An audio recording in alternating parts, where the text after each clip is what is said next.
रामायण श्रृंखला एपिसोड 11 भरत की राम से मुलाकात।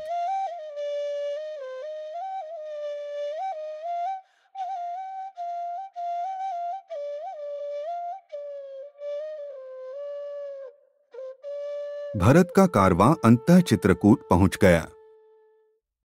जंगल शांत थे, लेकिन हवा में उत्सुकता का संचार था।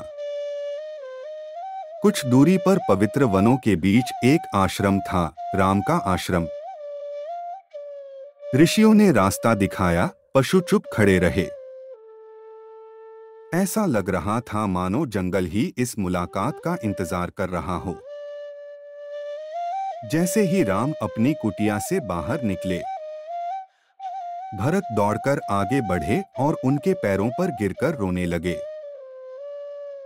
हे भाई, हमने क्या किया?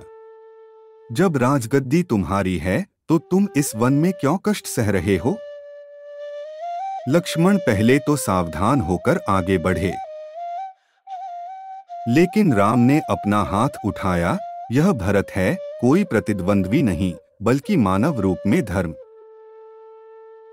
राम ने उसे गले लगा लिया। भरत रो पड़े और बोले, मैं छल से दिए गए राज्य को अस्वीकार करता हूं। हे राम, अयोध्या वापस आओ और राज करो। लोग सिर्फ तुम्हारा इंतजार कर रहे हैं। राम ने करुणापूर्वक सुना, किंतु दृढ़ रहे। मेरे पिता का वचन ही मेरा आदेश है।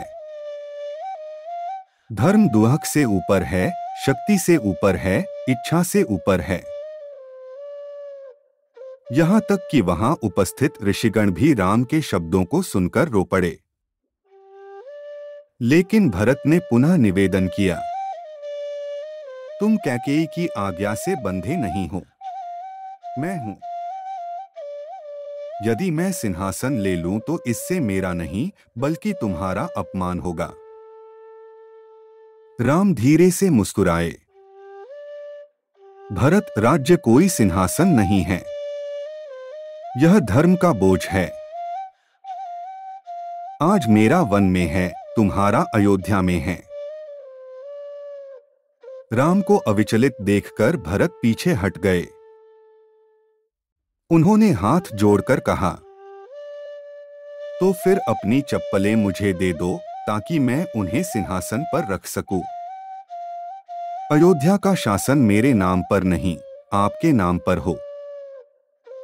राम ने अपनी चरण पादुकाएं उतारकर भरत को दे दी। एक वस्तु के रूप में नहीं, बल्कि धर्म के प्रतीक के रूप में। भरत ने झुककर उन्हें अपने सिर पर रखा और कहा, जब तक आप वापस नहीं आ जाते, मैं नंदीग्राम में एक सन्यासी के रूप में रहूंगा। मैं जड़ें खाऊंगा और जमीन पर सोऊंगा,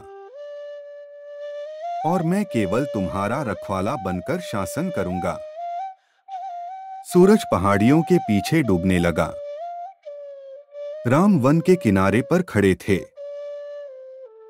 भरत ने अपनी वापसी यात्रा शुरू की। किसी महल में नहीं, बल्कि नंदीग्राम की एक झोपड़ी में। उन्होंने अयोध्या के सिंहासन पर राम की चरण पादुकाएं रखीं, और राजा के रूप में नहीं, बल्कि धर्म के सेवक के रूप में शासन किया। उस दिन का इंतजार कर रहा था जब उसका भाई वापस आएगा। यह सत्ता के लिए लड़ाई नहीं थी, यह इच्छा पर संयम की जीत थी, और अहंकार पर प्रेम।